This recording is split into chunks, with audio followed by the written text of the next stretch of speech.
other than, getting in big arguments with your teammates, but most of all, pushing a coach, knocking, clipboards out of their hands, especially with, his past history, on a daily basis, he just seems to add fuel to the fire. And I think there's, I don't want to say issues, but they're running into some problems down there in Dallas in terms of, Romo and Des Bryant being out, and hopefully they return soon. I just think, that's not a leader's mentality, as Jerry Jones seems to call him. Right. And I think, it just adds to, I guess, a typical story of the Cowboys, where they're always really good, and then there's always a negative story about them, or depending if it's a player or them losing games. So I don't think he's helping the cause down there, and somebody in their PR department down there needs to get a hold of them and at least try to calm them down. Yeah, he had the video that came out maybe in the first few weeks of the season, the rap video. He wants to be a rapper. He made some comments about Tom Brady's wife or something, and the guy is tied for the team lead in sacks, and only playing in a handful of games. I think he had to miss. He was sitting down the first 4 games due to the suspension. But I'm just with you, And then when we find out that he missed a day of practice last week, and the Cowboys just labeled that as an illness, and I just feel like even if he is good, I think it makes Garrett look weak. Because Garrett already is a hands-off guy. He's a cerebral. He comes across as this cerebral guy. Very, he's not too demonstrative on the sidelines.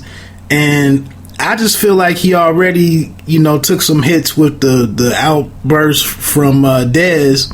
And now we have another. And Dez's outbursts were of a different nature. But this one here, it is. He's pretty much, in my opinion, assaulted the special teams coach.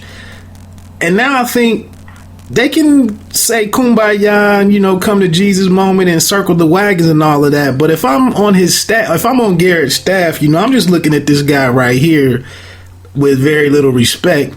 And then I'm looking at Garrett and management and ownership, and I'm questioning what we're really doing here, because that's not normal to have to put up with the player with actions like that.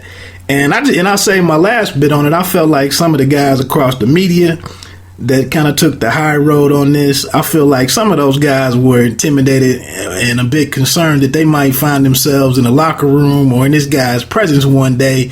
And so nobody really wanted to criticize him the way that he should have. But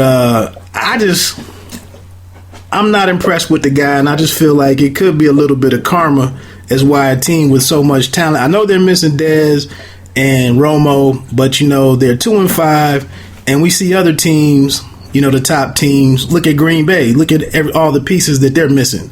We've seen New England be missing. We've seen them be out of a Tom Brady, and they still go 11-5. And I just think when you have the right foundation, the right character, the right team chemistry, and the right leadership, you can sustain these losses that they have in personnel and still be atop a division like the NFC East. But that's just my thinking on it. Before we get into our hockey talk, man, I did forget to mention one thing with the Volquez situation last night. Being notified that his father had passed away before his start. And I know you listen to a lot of talk radio, or a decent amount. Did you hear anything on that today? And did you think whether or not it should have been reported before the game or whatever?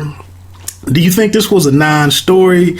Are you happy that, or glad that it was handled the way it is? Or, what was your thoughts or your reaction to this situation? Well, I found out about it today and listening to some of the news that was going around, and I was kind of taken back that some people were upset that it wasn't reported. I know, I think it was Jamel Hill, right, who had said, it's our job to report the news. And to me, that's not news that I need to know about the game. I think we've got to a point with social media and broadcasting in general that everyone needs to know everything, and it could be further from the truth. I mean, there's a person who has just suffered a traumatic event, and if the roles were switched, I don't think any of us would want to find out while you're walking through the clubhouse on, Fox News or, Twitter or anything like that, because, if that went viral, say, on social media, who knows what the fans could start yelling out in the middle of the game, and, stuff like that affects how he plays. Right. I was just really taken back that people were upset that it wasn't broadcasted and they didn't do the story. And I think Joe Buck and Fox Sports or Fox handled that the right way with not really going with it. And I think we're to the point where it's almost like there's not enough sports to talk about. Now we need to dig into their personal lives and their family lives in other countries. That's not why I turn on the TV to watch the game. I want to watch the game. I don't need to hear his personal business, because that's a family matter, and we should respect that. Yeah, I'm glad that Fox handled it the way that it did. I think we need to look at it through the optics that, I know these are these jobs that these guys have are very rare. And even now, to be starting in the World Series, you're only one of 8 or 10 pitchers that's doing it. I know Favre played a football game, I think the same week after his father passed away. I know you get to go out here and do something. And I think, I credit his wife and his family for taking that position that he can never make it back to a game one or a World Series or anything. So we don't want to keep him from that. I know some people have some belief systems that after a loved one passed away, they're looking at them in the afterlife or looking at them from above. And so, we always have the saying that the father or the family member of the deceased would have wanted so-and-so to do X, Y, Z. So I get all of those things. But like you said, I don't feel like we're privy to Volquez's family affairs just because he's starting this game. We need to know the inner workings of that particular family just because he's the World Series Game 1 starter. I think at some point we need to separate it, and I'm glad, the way that it was handled. And like you said, I was kind of shocked and kind of appalled this morning when I got on and heard that this was actually something to argue about. Like you said, we got all the stuff in the world, all the stats that are in baseball. I don't even know what 75% of them mean, but we have all of these things to comb over and debate. And, we're sitting up here talking about whether or not a player's, father, whether it should have been reported that he passed away. So I thought it was handled pretty well. What would the criticism have been if he was told and then the guy opted not to start? What would the criticism have been about him as a player then? So I think it was, it was. I think it would have been bad. Oh yeah. So I think it was handled right. I don't think any apology had to be made for anybody. And I'm glad that the team, in hindsight, I'm kind of glad that the team rallied together and got that. He didn't get a victory as the starter, but they won that game that he started. And just my condolences go out to him and his family. And I don't know if he makes it back for another start, but like you said, interesting sports talk in the world of 2015. We also had the season jump off last night in the NBA. It was just 3 games. The Cavaliers lost to the Bulls. What was the other game? Golden State. Yeah, Golden State beat the Pelicans, but I was kind of shocked that out of nowhere the Pistons were playing, and they actually got a victory over, you can help me out with that one, Atlanta. In Atlanta. Yeah. I didn't get to see the game, but they're 1-0. What's your outlook this year for the Pistons? Well, from what I've heard, they've put together, I think, a solid core. I mean, to be honest, at the end of last year, I think if they would have started off even just a few more games better in the beginning, and then you take away the injuries near the end of the season, I think they're probably an 8 or 7 seed last year, and I think they're definitely going to be a playoff contender.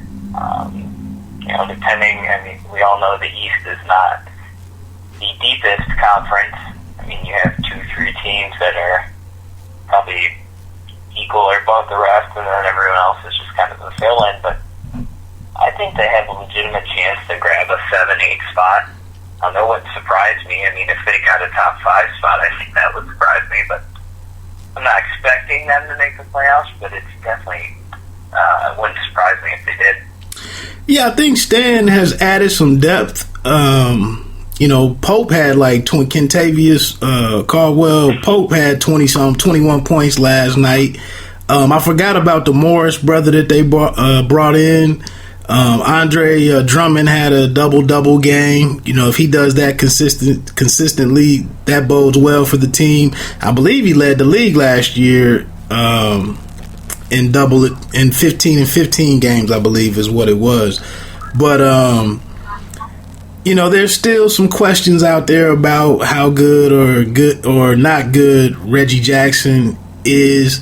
I think they have some good pieces to work with, and I think if they play Van Gunn SVG ball, I wouldn't be surprised if they took a 6th through 8th slot in the East.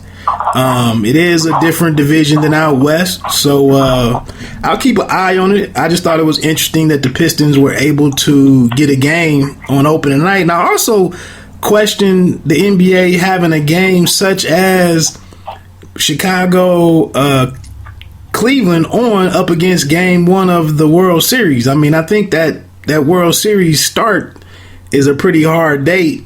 That they had, enough of an advanced notice to put, I maybe would have put, the return of Paul George, in the Indiana Pacers. I might have put them up against the Bulls or, a team. I just don't know if I run LeBron, Derrick Rose out on night 1 up against the World Series. It was kind of, I wouldn't say it was disrespectful, but just professional courtesy, Yep. No, I think all these different leagues are trying to get, as much TV time and trying to compete against each other as much as they can. And, I don't think it really works because, if you get a baseball fan, you're going to watch the World Series. But if you want to attract that baseball fan, you don't put that matchup on game 1 of the World Series. I just thought it was a waste of that's a holiday game. That's a big doubleheader, in late in the season. I just felt that game was overlooked, and I'm even looking at LeBron James, looking at the energy of that team, and Kyrie Irving wasn't back. You're missing a big piece there, and just looking at LeBron's body language and energy and his output last night just seemed like maybe he wasn't really ready in a way, but I don't know. So moving on, man. Before we get into our break, I don't really want to. We don't have to rehash the whole situation with the botched punt by Blake O'Neal and the loss to Michigan State. This week we have Minnesota. The Wolverines play Minnesota at Minnesota, and the team is now 5-2. Minnesota started out pretty decent at the beginning of the season, but now they find themselves at 4-3. You look at the next couple of games. Actually, before mentioning that, the coach of Minnesota came out today, Coach Kill, actually, who's had some health issues and health scares the last couple of years. He stepped down today, retired effective immediately, and so that kind of puts a little damper on the game. But looking through the next several games is Minnesota, Rutgers, Indiana, Penn State, and then, of course, finishing up with Ohio State at Michigan Stadium on November 28th. Any concern this weekend or running through the next 3 games, Rutgers, Indiana, and Penn State?